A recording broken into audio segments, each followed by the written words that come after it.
చేయట్లేదని కొట్లాడింది మనమే.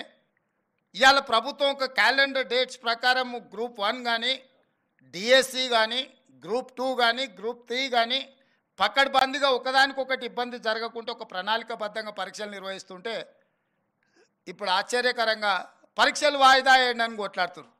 ఇంతకాలం 10 ఏళ్ళు మనం కొట్లాడింది పరీక్షలు పెట్టండి, పరీక్షలు పెడతారా లేదా, మేము ముదిరిపోతున్నాం, బెండకాయ ముదిరిపోయిన పిల్లగానికి వయసు మీద పడ్డ దేనికి పనికి రాకుండా పోతాడని ఇంతకాలం కొట్లాడి ఇప్పుడు అంటారు లేదు నువ్వు వాయిదా లేయని. డిఎస్సి నోటిఫికేషన్ 2 సంవత్సరాల కింద ఇచ్చిన నోటిఫికేషన్, 2 సంవత్సరాల నుంచి డిఎస్సి నోటిఫికేషన్ పరీక్షలు నిర్వహించకపోవడం వల్ల పిల్లలందరిలో అన్రెస్ట్ పేరుకుపోయింది. 2 ఏళ్ళ నుంచి వాళ్ళు డిఎస్సి కోసం ప్రిపేర్ అవుతున్నారు. ఇప్పుడు నేను డిఎస్సి ఫలానా డేట్ నాడు పెడతా అంటే లేదు మాకు చదువుకోవడానికి సమయం కావాలి, దాన్ని కూడా కొంచెం వాయిదా వేయండి అంటారు.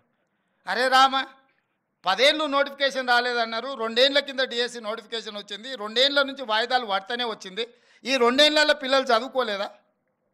మళ్ళీ ఇప్పుడు వాయిదా వేస్తే అదనంగా చదువుకునేది, మేమేం సిలబస్ మార్చలేదే, పరీక్ష విధానాన్ని మార్చలేదే మీరు నేర్చుకోవడానికి. అంటే కేవలం కొన్ని రాజకీయ శక్తులు, కొన్ని కోచింగ్ సెంటర్ల యజమానులు ఆన్ టైంలో పరీక్షలు అయిపోతే నష్టం జరిగేది రాజకీయ నిరుద్యోగులకు, ఎస్టాబ్లిష్ చేసుకున్న కోచింగ్ సెంటర్లకు. ఎందుకంటే ఏ పరీక్షలు ఆ పరీక్షలు అయిపోతే పిల్లలు ఈ ఉద్యోగం రాకపోతే వాడు ఇంకో దానికి వెళ్ళిపోతాడు ఆటోమేటిక్గా. ఊర్లో పోయి వ్యవసాయం చేసుకుంటాడు, ఇతర ఉద్యోగాలకు పోవాలనుకున్న వాళ్ళు ఇతర ఉద్యోగాలకు పోతారు. డిఎస్సి రాస్తే ఒకవేళ గవర్నమెంట్ టీచర్ ఉద్యోగం రాకపోతే ప్రైవేట్ స్కూల్లోనైనా జాయిన్ అవుతాడు. ఇతర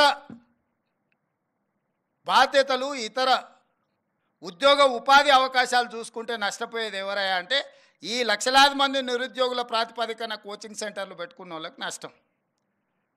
కోచింగ్ సెంటర్ యజమాని ఆమరణ నిరాహార దీక్ష చేస్తా అంటారు పరీక్షలు వాయిదా వేయమని. నేను అడిగిన ఆయన హాల్ టికెట్ ఏముందో తీయరా, దేనికి రాసిండో పాపం మాట్లాడదామని.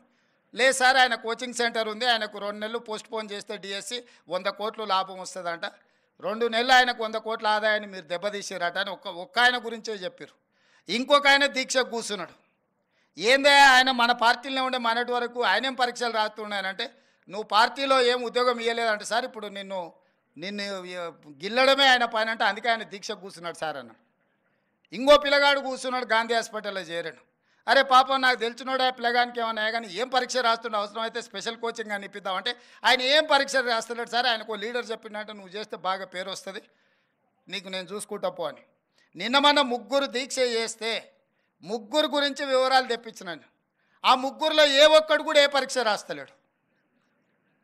ఏ పరీక్షలు రాయనోడు, ఏ ఉద్యోగానికి పోటీ పడనోడు నిర్వహిస్తున్న పరీక్షల్ని వాయిదాలు వేయండి అని చెప్పి దీక్షలు చేస్తారు. ఇది ఒక విచిత్రమైన పరిస్థితి.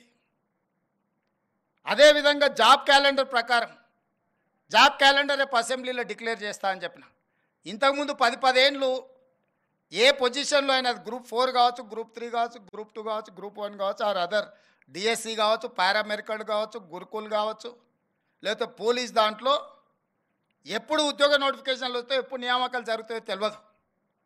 ఎవ్రీ ఇయర్ మార్చి 31 లోపల అన్ని శాఖలలో ఉండే ఖాళీలను తెప్పించి జూన్ 2 లోపల నోటిఫికేషన్లు ఇచ్చి డిసెంబర్ 9 లోపల సంవత్సరంలో ఉండే ఖాళీలను అన్ని భర్తీ చేయడానికి జాబ్ క్యాలెండర్ని తీసుకొస్తున్నాం, దాన్ని చట్టబద్ధత చేస్తున్నాం.